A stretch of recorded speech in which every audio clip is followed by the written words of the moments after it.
ناظرین اکرام، السلام علیکم ورحمۃ اللہ وبرکاتہ۔ میں محمد فرقان ظفر قاسمی، آپ میرے ساتھ دیکھ رہے ہیں الجماع میڈیا سروس کی کچھ اہم خبریں۔ 21 دن کے لاک ڈاؤن کے بعد اب مزید 19 دنوں کا لاک ڈاؤن بڑھا دیا گیا ہے، لیکن پہلے کے مقابلے اس لاک ڈاؤن کے ضابطوں میں کچھ ترمیم کی گئی ہے۔ پبلک پلیس پر تھوکنا، ماسک نہ لگانا اب جرم کے دائرے میں آ چکا ہے، اس لیے ایسا کرنے والوں کے خلاف قانونی کارروائی ہو سکتی ہے۔ اسی طرح کارپینٹر، الیکٹریشینز، پلمبرز کو بھی راحت دی گئی ہے ہاٹ سپاٹ کے علاقوں کو چھوڑ کر، اس لیے ان کو بھی پاس دے دیا جائے گا، پاس بنا کر دیا جائے گا تاکہ ان کو کام کرنے میں کوئی دقت پیش نہ آئے۔ پبلک ٹرانسپورٹ کی اگر بات کریں تو اس پر بھی 3 مئی تک پابندی عائد کر دی گئی ہے۔ لاک ڈاؤن کے چلتے تعلیمی ادارے، کوچنگ سینٹر، سماجی، سیاسی، مذہبی اداروں پر بھی 3 مئی تک پابندی عائد کر دی گئی ہے۔ دیہی علاقوں کی بات کریں تو حکومت کی ہدایت کے مطابق وہاں کی سرگرمیوں کو راحت دی گئی ہے اور انڈسٹریز کو آزاد کیا گیا ہے کہ وہ اپنی صنعتی سرگرمیوں کو سماجی فاصلوں کا خیال رکھتے ہوئے چلا سکتی ہیں۔ اسی طرح کھانے پینے کی چیزیں، آئی ٹی، ہارڈ ویئر، کوئلہ صنعت، کانکنی صنعت، تیل ریفائنری انڈسٹری، پیکیجنگ انڈسٹریز اور جوٹ کی صنعت کو بھی راحت دی گئی ہے۔ یہ سب 20 اپریل سے اپنے خدمات کو انجام دے سکیں گے۔ ساتھ ہی دیہی علاقوں میں اینٹ کے بھٹے، سڑک کی تعمیر، آبپاشی پروجیکٹ، عمارتوں کی تعمیر، یہ ساری سرگرمیاں شروع ہو جائیں گی اور ان پر لگی پابندیاں ہٹا دی جائیں گی۔ اسی کے ساتھ ہی سبھی قسم کی زراعت کو لاک ڈاؤن کے دائرے سے چھوٹ دے دی گئی ہے اور بھی بہت سے سیکٹرز اور شعبوں میں راحت دی گئی ہے۔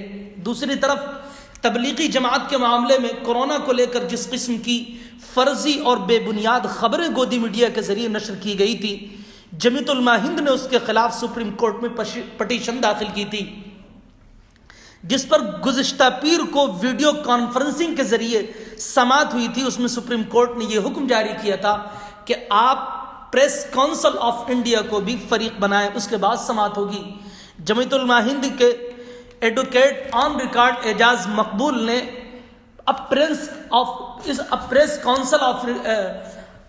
کونسل آف انڈیا کو فریق بنا لیا ہے اور اس کی رپورٹ بھی ان کو بھیج دی ہے، تفصیل بھیج دی ہے۔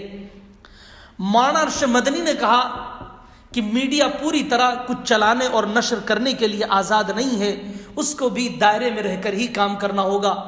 مولانا نے یہ بھی کہا کہ اگر پریس کونسل اپنے قوانین کو سامنے رکھتے ہوئے فرضی خبریں نشر کرنے والے میڈیا کے خلاف قانونی کارروائی کرتا ہے تو یہ بہت اچھی بات ہے، ورنہ ہم سپریم کورٹ کے سامنے ساری چیزیں پیش کر رہے ہیں اور سپریم کورٹ اب ہمارا فریق ہوگا۔ مولانا نے کہا کہ جو ملک میں نفرت پھیلائی جا رہی ہے، اس سے مسلمانوں کو شدید تکلیف پہنچی ہے۔ ہم تو امن چاہتے ہیں، بھائی چارہ چاہتے ہیں اور جمعیت کے پلیٹ فارم سے ہمیشہ یکجہتی کی بات ہم کرتے رہے اور ہم یہ کہتے رہے کہ نفرت سے نفرت کو ختم نہیں کیا جا سکتا ہے، لیکن سوال یہ ہے کہ ایک ہاتھ سے تالی کب تک بجے گی؟ جو لوگ نفرت پھیلا رہے ہیں وہ غدار ہیں، مجرم ہیں، ان کو کبھی معاف نہیں کیا جانا چاہیے۔ ہم امید کرتے ہیں کہ فرضی خبروں کو لگام دی جائے گی۔ ناظرین کرام، ممبئی کے باندرا ریلوے اسٹیشن پر اچانک جس طرح سے بھیڑ جمع ہو گئی تھی اور ہزاروں کی تعداد میں لوگ اکٹھا ہو گئے تھے، گودی میڈیا نے اس کو بھی مذہبی اور فرقہ وارانہ رنگ دے دیا تھا، جس پر کانگریس مہاراشٹر کے صدر بالا صاحب تھوراٹ نے فرقہ پرستی کرنے والوں کو 2 ٹوک جواب دیا اور جواب دیتے ہوئے کہا کہ وہاں پر ہر مذہب اور ہر طبقے کے لوگ جمع تھے، صرف مسلمانوں کو نشانہ بنانا یا مسلمانوں پر شک کرنا یہ فضول ہے۔ انہوں نے کہا کہ ہمارا ایک نشانہ ہے کہ ہمیں کورونا سے جنگ جیتنا ہے، ہم اس میں کسی قسم کی سیاست نہیں کرنا چاہتے۔ ایک سوال کے جواب پر ان سے پوچھا گیا کہ جس پر مسجد کا تعلق کا معاملہ تھا، تو انہوں نے کہا جہاں تک مسجد کا معاملہ ہے تو اتنی بھیڑ کو پولیس اپنی گاڑی کے مائک سے ایڈریس نہیں کر سکتی تھی، اس لیے مسجد کے مائک کا استعمال کیا گیا، جو غلط نہیں ہے۔ وہاں ہر مذہب کے لوگ تھے اور یہ بھیڑ گھر جانے کے لیے اکٹھا ہوئی تھی، کسی اور کام کے لیے نہیں تھی۔ اس بھیڑ کو اکٹھا کرنے کی ذمہ دار ریلوے ہے، کیونکہ 13 اپریل کو south central railway commercial manager کے دستخط والا ایک لیٹر جاری ہوا اور وہ میرے پاس موجود ہے، جس میں یہ کہا گیا ہے کہ 14 اپریل وقت جن سادھارن ٹرین چلائی جائے گی۔ اس کی خبر بھی چل گئی، اس کی وجہ سے لوگ اسٹیشن پر پہنچ گئے۔ ناظرین کرام، ایک اچھی خبر یہ ہے کہ دہلی حکومت تمام شہریوں کو طبی ضروری امداد حاصل کرنے کو یقینی بنانے کے لیے، جبکہ وائرس کے پھیلنے سے لوگوں کو غیر ایمرجنسی طبی معاملات میں اسپتالوں اور ڈاکٹروں کے پاس جانا مشکل ہو گیا ہے، ایسے حالات میں کال ڈاک ایپ سے ٹائی اپ کیا ہے کہ کال ڈاک ایپ لوگوں کی مدد کرے گی، جس سے اسپتالوں اور کلینک میں کورونا پھیلنے کے امکانات کم ہو جائیں گے، اور اس سے تمام شہریوں کو خاص طور پر وہ مریض جو روزانہ او پی ڈی جاتے ہیں ان کو کافی راحت ملے گی۔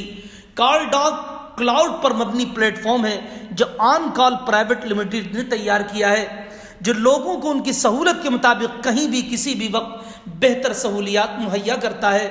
اس ایپ کو استعمال کرنے والا شخص آڈیو، ویڈیو اور چیٹ کے ذریعے ڈاکٹر سے رابطہ کر سکتا ہے اور ڈاکٹر کو دیکھنے کے لیے اپنی رپورٹ بھی اپلوڈ کر سکتا ہے۔ اس ایپ میں دہلی حکومت نے 100 سے زیادہ ڈاکٹروں کی خدمات حاصل کی ہیں۔ ناظرین اکرام، آج کے خبر میں بس اتنا ہی، کل پھر ہم دوسری اہم خبروں کے ساتھ حاضر ہوں گے۔ اس خبر کو دوسروں تک پہنچائیں، بیل آئیکن کا بٹن ضرور دبائیں تاکہ جیسی ہی کوئی خبر ہم اپلوڈ کریں وہ سیدھے آپ تک پہنچ جائیں۔ والسلام علیکم ورحمۃ اللہ وبرکاتہ۔